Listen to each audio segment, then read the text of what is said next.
Daniel sura zake 3 mstari wa 20 kushuka. Amen. Kwa Kiswahili inasema hivi. Ndio tunaweza kaa tu anatusomea mkiswahili sababu tuisha soma bila tatizo. Daniel sura 3 mstari wa 12 hadi 26. Ndio. Inasema hivi. Akaamuru watu wengine wenye nguvu waliokuwa katika jeshi lake kufunga Shadrach, Meshaki na Abednego na kuwatupa katika tanuru ya moto uliowaka. Alafu watu wale wakafungwa ndani ya suruali zao na kanzu zao na joo zao na mavazi yao mengine, wakatupwa katika tanuru ya moto uliowaka.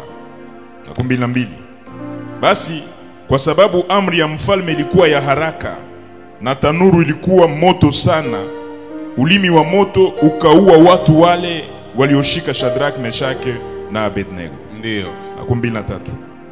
Watu hao watatu, Shadrach, Meshaki na Abednego, wakaanguka wamekwisha kufungwa katika tanuru ya moto uliowaka. Alafu Nebukadneza mfalme akashangaa, akasimama kwa haraka, akawaambia washauri wake, hatukutupa watu watatu wakiwa wamekwisha kufungwa katikati ya moto? Wakajibu na kumwambia mfalme, ni kweli mfalme. Akajibu na kusema, tazama, ninaona watu 4 nao wamefunguliwa, wanatembea katikati ya moto, wala hawaumizwi, na sura yake yule wa 4 ni kama mwana wa Mungu. 26. Kisha Nebukadneza akafika karibu na mlango wa tanuru uliowaka moto, akatoa maneno na kusema, Shadrach, Meshaki na Abednego, ninyi watumishi wa Mungu aliye juu, tokeni muje hapa. Alafu Shadrach, Meshaki na Abednego wakatoka katikati ya moto. Neno la Bwana. Amen. Tunaweza shangilia kwa ajili ya usomi wa neno hilo. Zaidi uko na shangilia, Mungu akutendee mema. Nataka nifundishe, nichukue madakika machache tu kwa ajili ya kufundisha. Nataka sema kuhusu rafiki watatu wa Daniel, les 3 amis de Daniel. Kama vile historia inasema, hawa wandugu watatu wa Daniel walijikuta katika utumwa Babiloni au Babeli, na ilianza kisha mfalme Sulemani kumkosea Mungu. Akisha tumika mzuri, akakuja maliza mbaya kwa ajili ya wingi wa wanawake wale aliokuwa nakutana nao, na akaanza kuabudu miungu ya kigeni, na hii kamuuzikisha Mungu. Mungu akaamua kusema kwamba atagawanya ufalme, na akamwambia Sulemani, jambo hili litafika, lakini kwa ajili tu ya agano niliyoifanya na Daudi nitachunga ufariki, alafu mambo haya yatimilike. Na Sulemani alikuwa na mtoto wake aliyekuwa anaitwa Roboam. Ni huyu ndiye mambo haya yakakuja kutimilika. Kisha kusikiliza shauri ya wazee, akaenda kusikia pia shauri ya vijana, na vijana wakamuonya mbaya. Basi akaacha shauri ya wazee, akafuatana na ile vijana wenzake walimwambia, na ufalme ikagawanyika. Ni hapa kukakuwa falme 2 katika nchi moja. Wanateolojia wanaita schisme. Kukakuwa Royaume du Nord na Royaume du Sud. Royaume du Nord ikakuwa constitué, ufalme wa juu ikakuwa imeungwa na kabila 10 za wana wa Israeli, na ufalme wa chini ukaungwa na kabila 2 toka wana wa Israeli. Ile ya juu ndio iliitwa ufalme wa Israeli, na ya chini ikaitwa ufalme wa Yuda. Ya juu ilikuwa na mji mkuu Samaria, ya chini ikabaki na mji mkuu Yerusalemu. Halafu miaka ikasogea, Mungu akamwamsha mfalme mpagani aliyekuwa naitwa Nebukadneza kutokea Babeli. Huyu akakuja kubomoa hekalu alilolijenga Sulemani, na akachukua vifaa vyote vya dhahabu vya hekalu lile, akavichukua, na akachukua wanaume wazuri, akaenda na matajiri na wale watu wenye nguvu, akaacha tu maskini, na akaacha vilema na wasiokuwa na nguvu. Na kati ya wale vijana ni humu mulikuwa Daniel, mulikuwa rafiki zake Azaria, Anania na Mikael. Hawa ndio baadaye wakakuja kupewa jina ya Shadrach, Meshach na Abednego, wakisha kuwa katika shule la Wakaldea huko Babeli.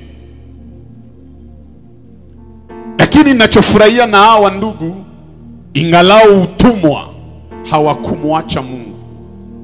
Ingalao kipindi kizito, hawakusahau kanuni za Mungu.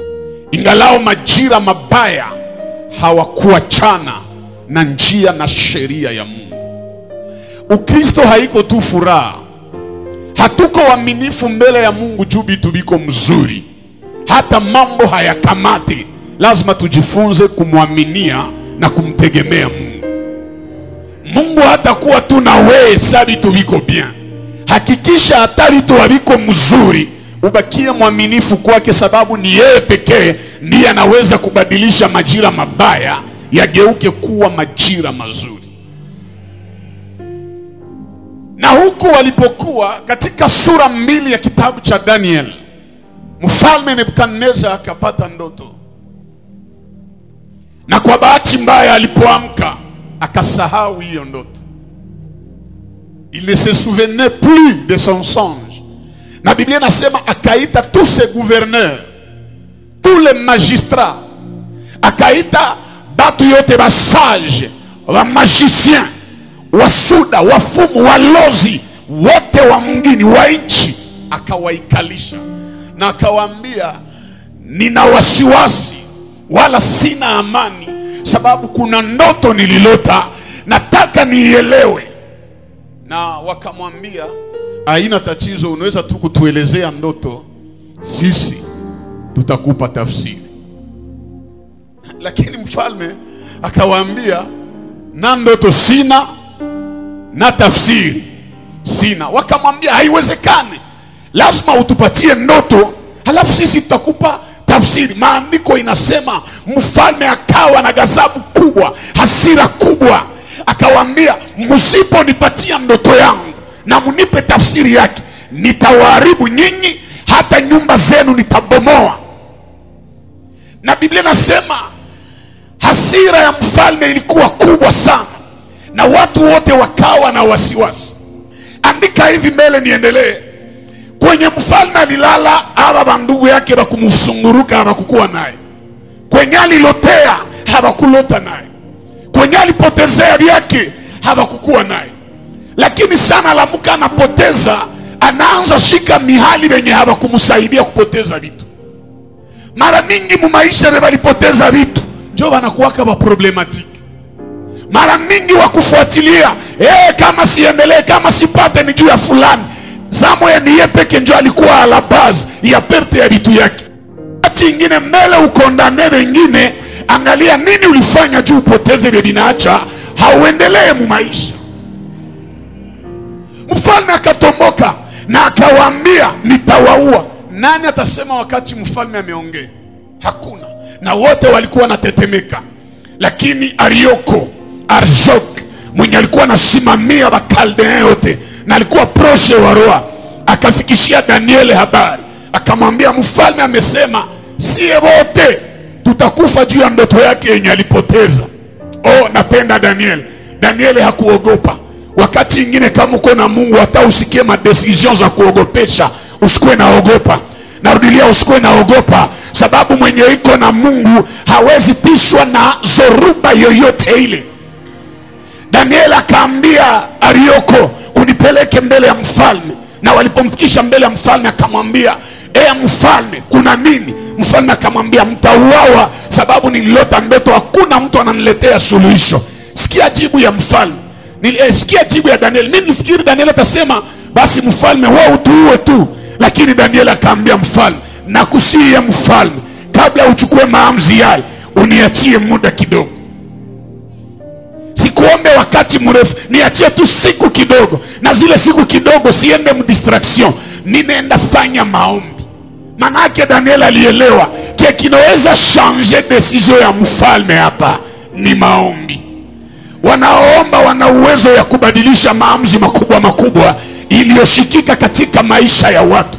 Sijua ni decision gani likamatiwa juu yako, juu ya kukunuiri wewe, piga magoti, bakuachie wakati ya maombi. Ile madecision zitakuwa anile, na Mungu wa Baba ifanye juu ya maisha ya mtu moya. Usiku na mchana hautoke Jehova Nisi, unakuja kuomba. Na nataka nikuhakikishie ile maombi yako iko na uwezo ya kushange mauvaise decisions zenye zilikamatiwa kwa maisha yako. Ni decision gani walikamata? Walisema utakufa, maombi yako itabadilisha ile maamuzi. Hautakufa, utaishi. Mfalme, tuachie wakati kidogo. Na mfalme akamwambia, nakuachia wakati kidogo. Maandiko yanasema hapa Daniel ni mtumwa, alienda piga magoti. Mbele ya mfalme ni mtumwa, lakini mbele ya Mungu ni mtumishi wa Mungu. Dunia haitakukamata sawa sawa na gisi Mungu anakukamataka. Wanadamu wanaweza kuona bila samani, lakini Mungu anaona neema yake ndani yako, na ile kitu yenye Mungu anaona ndani yako, ile ndio itakusaminisha mbele ya watu. Mfalme Daniel kwenye iko anaanza omba. Cha kushangaza, ndoto ilipoteaka kwa mfalme. Olie Mungu airudishie mfalme, akairudishia mkichwa ya nabii. Kuna vitu vilipotea mu maisha ya watu, biriko na uwezo ya kuvirudisha ni wale wanaojua ishi maisha ya maombi. Nataka niongee muombaji mwenye uko hapa, vyote vya vilipoteaka namu maisha yako, namu maisha ya bandugu yako, kwa maombi yako vinaweza rejeshwa. Kama ulipoteza pesa, zirudie juu ya maombi ya hapa unafanyaka. Kama ulipoteza relation, zirudie au nom de Jésus. Kila kitu ulipoteza, maombi yako iko na uwezo ya kukirudisha. Na ninachopenda, Mungu akurudishia mfalme ndoto. Juu Mungu alijua nikirudishia mfalme ndoto, Daniel habata muheshimia, lakini omweni ime mfalme porque mfalme akuwe na attention yake yote kwa Daniel. Kuna vitu watu wa maana walipoteza, juu badipate, Mungu atafanya bakutafute wewe. Mutenda ishi Goshen, mkiua Joseph munapoteza Goshen. Mkiua Joseph munapoteza fasi pembeni ya rua. Mkipoteza Joseph hamutakuwaka ba maana kule mbele. Uza jirani umwambie, ukinipoteza vinakuona, haujue nini Mungu aliweka ndani yangu juu yako. Bwana asifiwe. Na Daniel anarudia na interpretation ya ndoto. Après kukia na interpretation ya ndoto, anaambia mfalme, ulilota ukaona sanamu kubwa, tunajua habari. Asesa mfalme alisikia, akaona hakuna hata detail yenye Daniel amekosa. Ole mfalme atape Daniel, mfalme akapiga magoti mbele ya Daniel. Ole aseme, oh Daniel, wewe ndio uko na akili. Sasa vile Farao vile litapaka Joseph kusema tupate tena wapi mtu kama huyu ambaye anajawa na roho wa Mungu. Hapa Nebukadneza yeye hakutapa Daniel, akajiprostena, akapiga magoti mbele ya Daniel. Na hapa vitu vinabadilika. Daniel alienda kaomba na ni mtumwa mbele ya Nebukadneza. Alikia interprete, amekuwa profete, na saa yenye mfalme anasikia ndoto yake na interpretation, akakuwa obligé apige magoti mbele ya Daniel. Mtu wa maombi, Mungu anafanyaka hata wakubwa washuke mbele yake. No, narudilia, ukikuwa muombaji, hata wakubwa wa nchi wanaweza kutafuta na wanashuka. Mena niulize, kama mfalme anapiga magoti mbele ya mtumwa, nani atabakia na simama? Nani? Na ba sage, na ba conseiller, na ba magistrat, na ba gouverneur bakiona mfalme anashuka mbele ya Daniel, manake ufalme yote ikapigia Daniel magoti. Daniel anabakia na simama. Mungu wa Baba ifanye juu yako na wewe. Goma yote ikuitike juu ya Mungu mwenye unaombaka. Daniel anatoka katika Yuda, sababu Daniel moja inasema Daniel alikuwa miongoni mwa watoto wa Yuda. Or juu ya Yuda imesemewa fimbo ya ufalme, fimbo ya utawala haitatoka mikono yake. Kama mfalme atapiga magoti mbele ya Daniel, ni juu ndani ya Daniel muko utawala yenye inaatire mwenye anatawala naye ashuke. Ndani yako mko mfalme wa wafalme. Nani mfalme atasimama tena yulu yako? Wafalme yote bashuke mbele yako, sababu uko na Yesu mwenye imesemewa kila goti litakunjwa na kila ulimi utakiri kwamba yeye ni Bwana. Vile Yesu wanamheshimia mbinguni, duniani hata kuzimuni iko ndani yako, manake kuzimu itakuheshimia, balozi watakuheshimia, mbingu wa malaika watakuheshimia, kudunia wanadamu wakuheshimie. Onode! Wakapiga magoti mbele ya Daniel. Na isitoshi, Daniel asema mfalme akatosha sadaka. Unajua wakisema Nebukadneza kulugha ya Wakalde, Nebu ni jina ya miungu ya Babilonia. Manake Nebukadneza hakukuwa tu mfalme, alikuwa pia mungu miongoni mwa miungu za Wakaldea. Lakini anapiga magoti mbele ya mwenye alikuwa sipoze kukuwa mtumwa. En d'autres termes, Daniel mungu wake alikuwa na superiorite kuzidia huyu mungu mwenye watu wanaitika kapa. Mwenye iko na Yesu hakuna miungu inaweza mtawala, hakuna bulozi inaweza mtawala, hakuna madawa inaweza mshika. Bingine bataloga wanafuatilia maisha yako batashindwa, chuko na mwenye alibashindaka Golgotha.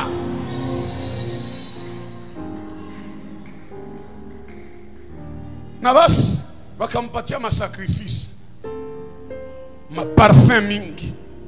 Daniel manake alienda kaomba ni pauvre, mesana kiana interpretation na ndoto, richesse ikaanza. Wakati ingine usitafute jitetea, tafuta tu kitu kenye wengine habana. Ile itakufanya wa maana, itakuheshimisha na itakutajirisha. Na Daniel akakia toka pale iko boss. Lakini hasa kwenye tulisoma Musura 2 Daniel ameleta solution ku problem. Musura 3 mfalme akatimiza maono yenye alilotaka.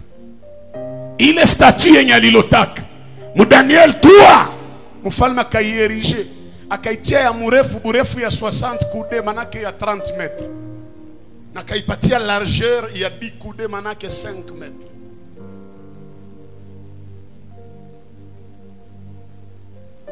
Na wakasema sababu nasimamisha hii sanamu, ufalme yote watakaposikia mlio wa baragumu lazima wapige magoti na waabudu hii sanamu. Andika vitu 5 mbio mbio juu ya maisha ya rafiki yake na Daniel na nimalize. Sitalizama amo sana juu ya wakati, lakini nitasema ya maana. Kitu cha kwanza, maandiko inasema walisimamisha sanamu ndefu sana na ilikuwa ya dhahabu. Na hii sanamu ilitakiwa watu wote waiabudu. Na watu wote walialikwa. Hata kina Shadrach, Meshach, Abednego walialikwa. Na walipopiga tarumbeta, baragumu, mavinanda, watu wote wakaabudu sanamu. Lakini ikaonekana vijana 3 wao wakakataa kuabudu. Hiki ni kitu cha kwanza uandike. Haiko kila vitu vinafurahisha watu njoo uko sanse kufanya juu ufurahishe watu. Bote waliabudu sanamu ni juu ya kufurahisha mfalme. Lakini Shadrach, Meshach, Abednego wakaelewa, tukipiga magoti tutafurahisha mfalme, lakini tutamchukiza Mungu. Mumaisha usifanye kitu kia kuchukiza Mungu juu ufurahishe watu. Omwe watu bakwazike juu yako, lakini Mungu afurahie yenye uko nafanya. Anaona niliwaza uko mtu wa kiroho ananielewa. Narudilia, omwe uko na probleme na watu juu ya kufurahisha Mungu kuliko kufurahisha watu uko na probleme na Mungu. Wanajua tukipiga magoti na sisi tutakuwa miongoni mwa walioheshimia mfalme. Je, Mungu atafurahishwa na jambo hili? Wengi wameshindwa leo sababu wanataka watu wafurahie maisha yao. Usitake furahisha watu sababu binadamu hawana shukrani. Hata ufanye nini kwa kumridhisha mwanadamu, hata toshekaka na vyenye unamfanyiziaka. Kumbe kuliko ukosee Mungu wa kuridhisha mwanadamu, heri ubaki bila kumridhisha mwanadamu lakini Mungu afurahishwe. Ya maana haiko sababu tu wanatutapa, lakini ya maana ni sawa Mungu anatuona, anafurahia vyenye tuko nafanya juu yake. Kila kitu utafanya, hakikisha Mungu anapata utukufu ndani yake. Hata watu hawakubaliane na wewe, Mungu akikubaliana na wewe ile inatosha. Daudi siku moja akasema, pamoja na Bwana tutafanya nini? Tutafanya mambo makubwa. Manake hata watu hawakubaliane na mie, kama niko pamoja na Mungu makubwa yatafanyika. Elia alikuwa peke yake kwenye mlima wa Karmel, lakini haikuacha moto isishuke. Jua kukuwa yeye peke, alikuwa anekipe na Mungu. Kila mwenye anaforme ekipe na Mungu hapatake haya. Wengi mnaaibika sababu mnategemea wanadamu. Mnafikiri mkifurahisha wanadamu watatosheka. Hakuna kitu tafanyaka kitosheleze mwanadamu. Asa wakitaka furahisha mtu, utawazo tamaliza kiu yake. Hauwezi maliza. Anaweza kutapa saa ijuli mfurahisha, wa nguvu ukuzidia kikuya na kusahabu. Lakini Mungu yeye hata katika madhaifu yako hata kusahabu, hata kusutenir.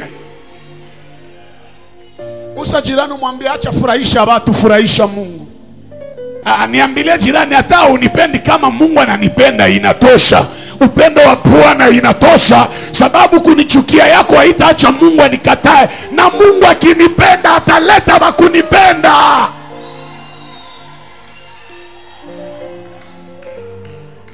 Si Dieu est pour nous, qui sera contre nous? Hata wale maadui habata kuweza wewe juu uko na Mungu. No, Bwana ni upande wako. Bwana ni upande wako.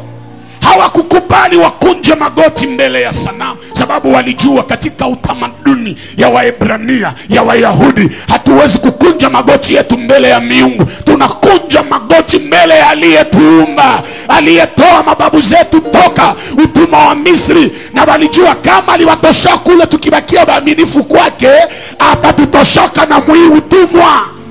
Kila mwanabakia mwaminifu kwa Mungu malgré ma difficulté, malgré vipindi vizito, malgré ma moment difficile, ule Mungu hata muachaka, hata mtoshaka na hata muheshimishaka. Si Mungu akuheshimisha wewe mwenye uko mwaminifu kwake. Si aone mateso yenye uko napitia, si akutosha mwile kilio, si akutosha mwile maisha ya upangai, si akutosha mwile maisha ya ukosefu. Hawakukubali kukunja magoti. Na kitu ya pili uelewa, wengine walikuwa napiga magoti pale, mebiko na peleleza. Angalia bien, watu wote wanapiga magoti excepte 3 jeunes hommes. Me kuna toka watu wanaacha endelea piga magoti juu tu waende wachonganisha mbele ya mfalme. Manake hawa walikuwa naabudu na walikuwa nafuatilia maisha ya Shadrach, Meshach na Abednego. Andika maisha kwa watu wenye ni ba vrai ane. Vyake vinamshinda, anapenda afuatane na maisha ya wengine. Na hata makanisa viko anakia aone balivala ae. Unakia aona mtu alivala ae, ulimuuzia nguo. Anaanza chaka, ushampatia nini jujue kama anachaka. Na hii uitike ukatale, hautakosawa kufuatilia maisha yako. Kufuatilia maisha ni wa mingi sana, wa mingi sana. Ukiimba mzuri batabaopere magorge, wewe unaimba mzuri juu mkritike. Inabafikiaka ya mfuatilie maisha ya watu webiko nafanya vyenye nyie hamwezi weza fanya.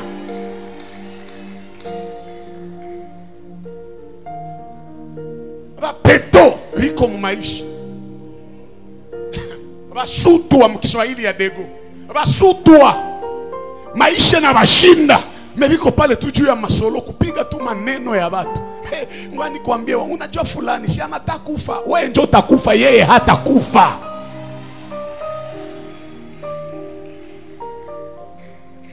Bwana Yesu asifiwe. Nani hawa walienda mwambia mfalme? Mfalme wale wenye walijitapia, wenye waliinua juu ya province ya Babylon. Wanakatala piga magoti. Mfalme naye Joana akili akasirika. Akasema munilete hapo mbio mbio. Bakabalete. Mimi napenda audace ya baba trois jeunes hommes. Bana babeba mbele ya mfalme. Mfalme anabatombokia anabambia, "Juu ya nini nyie hamfanye yenye batu yote nilibambia bafanye? Batu yote bana execute bien nilibambia nyie juu ya nini?" Sikia jibu ya wanamwambia, "Si hatuwezi abudu Mungu wa nje ya Mungu wa Israeli. Hatuwezi abudu miungu nje ya Mungu wa Wayahudi." Nadhani mfalme atayandikiwa kabambia, "Hapa hamuko ku Uyahudi, hapa muko Babiloni." Sikia jibu ya wanamwambia mkiro, "Hata hatuko Babiloni, Mungu wetu ni omnipresent. Anakuwaka fasi yote. Manake hatukumwachaka tu Yerusalem, hata hapa iko nasi." Ngoja nikwambie, fasi yote unaendaka Mungu anakuwaka na wewe. Hata kuachaka hata sekunde moja. Mfalme anawaambia, "Ngoja basi, juu msikufe baliwasha moto pale, msilungule, bapige na nyinyi mpige ngambo yenu." Bakamjibia bien, "Hata ufanye nini, hatuwezi piga magoti mbele yako." Maana kwa watu watakusukumaka tu maerere. Banaona balikusukuma ukashindwa na banakubembeleza juu anguke muerere. Usisede kuma pression zao. Usiku wake wa kusede ku pression ya mtu. Hana avenir yako mikono yake. Mwenye iko na avenir yako mikono yake ni Mungu yeye peke mwenye alikuumba. Akasema hatuwezi. Asema mfalme akakuwa beaucoup plus en plus furieux. Na akasema sasa, nyinyi mko na katala. Eske ule Mungu wenu atabaokoa hii moto sasa? Sikia jibu ya hawa jamaa.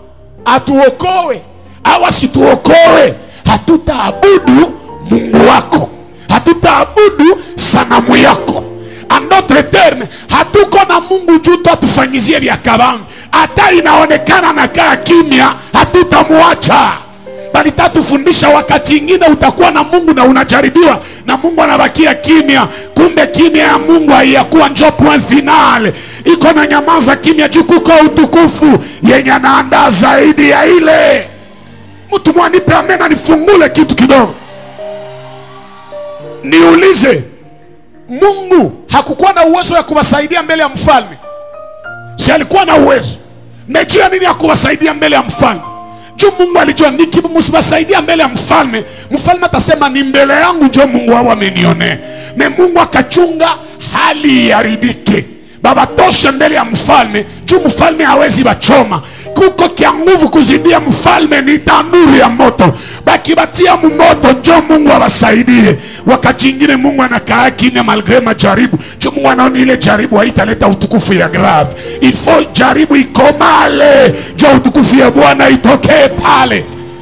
Sijue nani kona pitia majaribu ya nguvu sana, utukufu ya Bwana inataka tokea pale. Mwenye anasema amina mara tatu, Mungu wa agano ya Jehova Nisi akutoshe sasa mwipindi ya nguvu. Na mfalme akasema okay, bisi mnakatala. Akaita basoda ya nguvu, akasema mfunge haba garso. Wakabatosha mangu, wakabaacha na machupi, wakabafunga kwa minyororo. Wote watatu wakawapeleka motoni. Ça j'aime. Wakawapeleka motoni kule kwenye liko naelekea. Sikia mzuri ndugu, kia tufanye na umfa.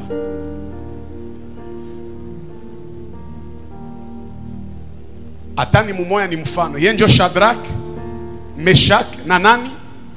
Na Abednego. Alishafungiwa baba.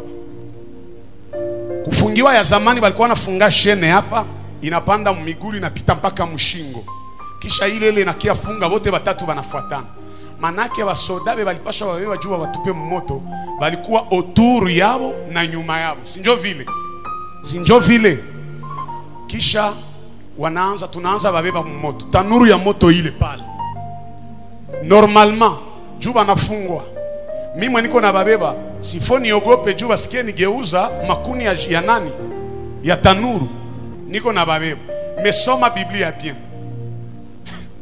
Prophète, sikia vile Biblia nasema. Ase une flamme les brûla.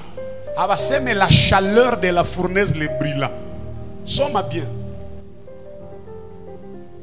Si tulisoma, papa mwambia tusomea se mwali ya moto ikawachoma. Hawaseme joto ya tanuru ya moto ikachoma walikuwa napeleka Shadrach, Meshaki, Abednego. Lakini maandiko nasema mwali ya moto ikachoma waliokuwa na wapeleka ndani ya moto. Question yangu ni kama mwali ya moto inawachoma, aye itachoma wenye viko nyuma, iache wenye viko mbele. Kila mwenye atapanga kukubeba mu mabaya, ile mabaya itamumaliza mbele yako. Mwana kukusudia mabaya yatamupata na hauyapatikana weye. Nifungule nisifungule, nipasule nisipasule, nikiingia katika mafunuo mtaelewa. Maandiko yanasema ni mwali ya moto njoo ilifanya nini? Ilibachoma. Haiko kifukutu ya moto, en d'autres termes haiko tanuru njoo ilichoma hawa, lakini kuko moto ya kiroho yenye ilibachoma. Japo ukisoma Psalm 104 le verset 4, Biblia inasema Mungu hufanya malaika kuwa upepo na anafanya watumishi wake kuwa miali ya nini? Miali ya nini? Manake moto yenye ilichoma baadhi ya Shadrach, Meshach na Abednego haiko moto ya kimwili, ni moto yenye ilitoka mwao kiroho. Juu ni miali ya moto, kila matakugusa atalungula, juu ni mwali ya moto. No, magonjwa ilungule, umaskini ilungule, bachawi balungule, mwanagusa maisha yako ataunguzwa, sababu wewe ni mwali ya moto. Patia jirani sango, mwambie tuko miali ya moto. Biblia nasema il a fait de nous un royaume de sacrificateurs. Mina we tuko watumishi wa Mungu nouvelle alliance. Sasa mwata kugusa moto ya kiroho itamchoma. Nasema moto itamchoma. Na kuja kutangazia mtu moja, kuna mtu ambaye walozi walichezea, moto itatoka ndani yako. Haitatoka tena mbinguni, itatoka ndani yako na itawachoma onode. Sasa munielewe, sawa bamelungula, si wao walipaswa kimbia. Gisi walikuwa natufuata bamelungula, tukimbie tusilungula. Nebakaelewa kama moto haikutuchoma, manake moto haitakuwa kaburi yetu, lakini moto itakuwa utukufu yetu. Ndio maana bakajibeba kule. Kuna mtu atakuandalia majaribu, ile majaribu haitakuwa kaburi yako, lakini itakuwa ni tremplin ya témoignage yako. En plus niulize, kama hapo ni miali ya moto, eske mwali ya moto inaweza lunguziwa na moto? Siliko na nature moya. Par contre itapata njo gloire ya nguvu. Ile laana walikutega haitakuua, itatoka ndani. Ushuhuda kubwa sana, ushuhuda kubwa sana, ushuhuda kubwa sana. Banajikutana mumoto, biko nazunguruka, mfalme anaikala juu aone vile batawaka, lakini akachunga hakuona vile banawaka. Kuna watu wanakaa juu waone mateso yako, watachoka lakini hawataona unamalizika. Niliwaza niko naongea na watu wa uzima, wapatie Yesu yoe. Unavyopatia Yesu yoe, Mungu akufanyie. Wanaokaa kwa kuona mateso yako wasiyaone, waone heshima yako. Kuna mtu anipe amina kubwa sana. Nasikia nipande tena zaidi na mbele nipande, nataka unipe amina kubwa sana. Waliwachukua wanawapeleka katika moto, kuliko waungue wanatoka, wamekuwa na ushuhuda kubwa sana. Kuna wengine watakutega sumu, Mungu anaigeuza vitamini. Kuna wengine watakutega shimu, Mungu anaigeuza escalier ya elevation yako. Wengine wanakutega kaburi, Mungu anafanya itoke ushuhuda kubwa sana. Unaweza tupa Yusufu ndani ya gereza, munawaza atakreve kule, kumbe pale unaenda mkutanisha na relation ya wafalme yenye tamtosha kwenye alikuwa na imufikishe kudegre ingine. Nisijue nini maadui wanakuandalia, lakini katika mtego wa adui mutatokea strategia ya Mungu juu wewe uingie mtemwanyaje. Katika ile mbinu za adui mutatokea njia ya Mungu juu wewe uende kwenye Mungu iko na kuchungia. Wakati ingine bali batupa mumoto, bali enda watatu, kumbe hawakukuwa watatu, kulikuwa waine alikuwa na wachunga mmoto. Mwile mateso wanakutupa ndani, waine alishatangulia. Jina yake Yesu akikuwa pale, moto haitakuchoma, moto itakujua, moto itajua uliko na nature yetu, hatutamumaliza. Ndio maana mkichukua Daniel mnamtia katika pango la simba.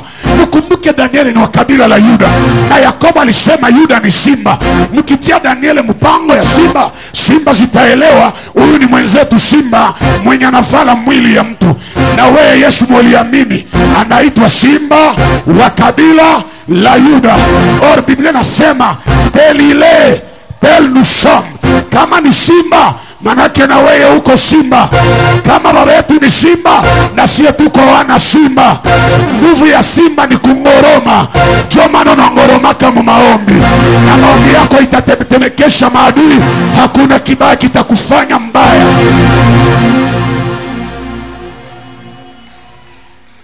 Mtu mmoja anipe amen. Ndani ya tanuru ya moto hawakukuwa na ikala, lakini walikuwa na simama. Na waine alikuwa wima nao, manake waine alielewa siwezi ikala wakati niko natafuta lungula, kumbe nisimame nao. En d'autres termes, waine anakuwa rafiki yao, anakuwa compagnon de lite ndani ya tanuru ya moto. Mwile magumu Yesu hata ikala, atasimama na we juu mpambane pamoja kumaliza ile magumu. Hakuna kibaya kitakupata, iko na veye juu ya maisha yako. Jehova nisi tuko pamoja. Patia Yesu yowe zaidi ya jirani kama tuko pamoja. Niendelee.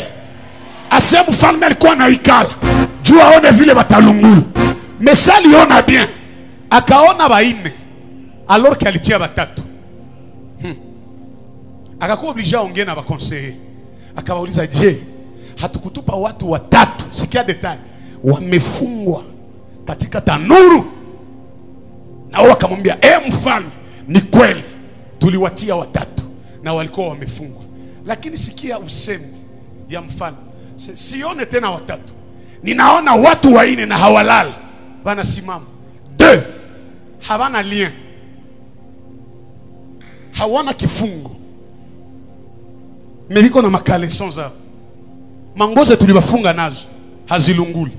Or makamba zebali wafungisha ni za minyororo, ni za chuma. Memoto inakula chuma, inaacha nguo.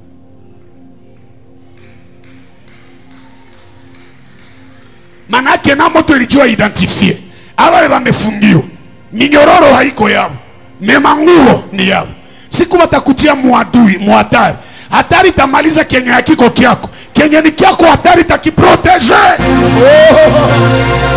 Niongee nisiongee, mkitia Joseph mprison, atavala nguo yenye hakukia nao mprison, munampa nguo ya prison. Saa atatoka prison taelewa, tutaacha Yusufu mzima, menguo tutamalizia hayo, jua iko nguo yake.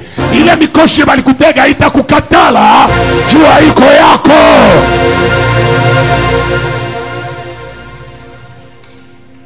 Eske tuko pamoja? Bandugu, tuko pamoja? Sikia sasa, ase mfalme akasimama, alibatia ni batumwa, me akalalamika, Shadrake, Meshake, Abednego, watumishi wa Mungu aliye juu.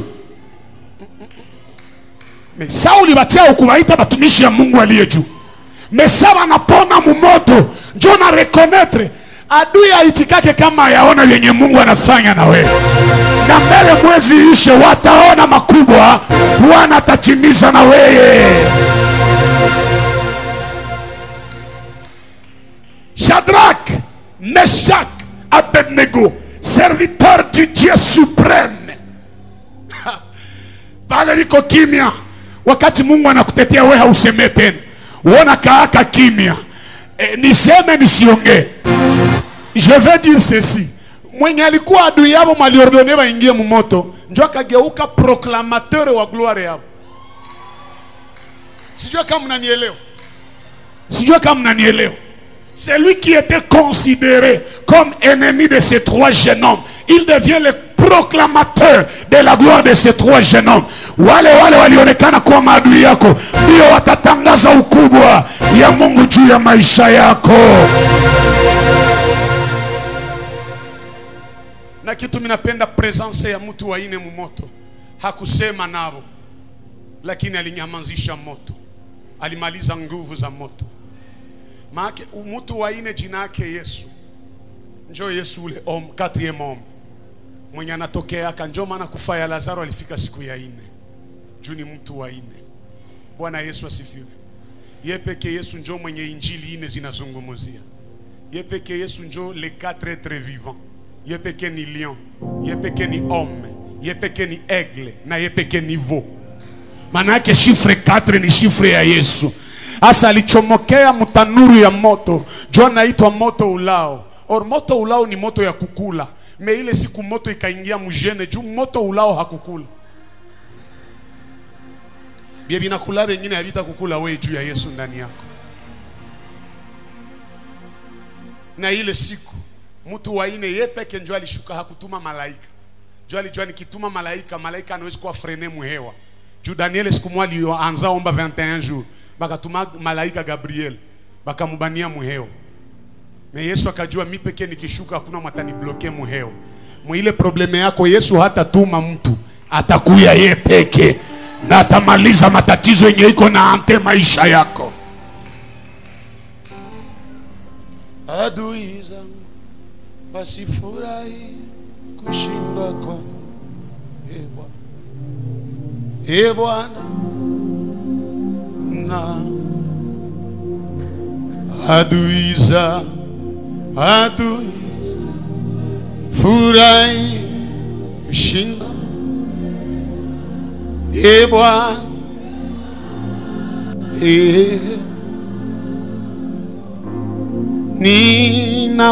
ninakutumai.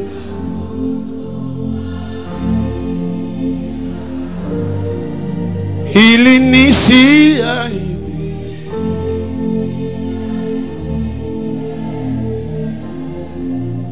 Adui zangu kushindwa kwangu. Ee Bwana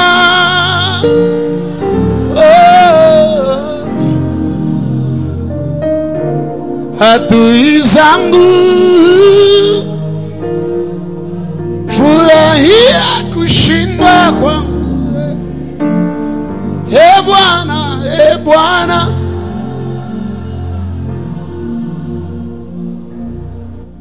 hakuitika adui za Shadrach, Meshach, Abednego waone kuangamia yao, lakini alishuka ili aokoe hawa watoto wa Mungu katika hatari ile. Na njoo vile hata kaa kimya katika magumu yako, atashuka ili akuokoe. Hata acha mguu wako kukwaa. Biblia inasema Mungu kwetu ni kimbilio, tena ni msaada katika kipindi cha jaribu, katika kipindi kizito. Mimi ninaamini atashuka tena hii asubuhi na atatekeleza yaliyokuwa mabaya yageuke kuwa mazuri katika maisha yako. Waliingia katika tanuru ni watumwa, lakini walitoka biko reconnus officiellement serviteur de Dieu. Paka ikafika wakati mfalme anabadilisha mawazo, akasema ufalme yote baanze abudu Mungu wa Shadrach, Meshach na Abednego. Inafika muda ambao waliokuwa na kupinga wataanza kuja kuomba Mungu mwenye nokiaka tafuta hapa. Hata kaa kimya. Hata kaa kimya. Makofi na vigelegele kwa ajili yake.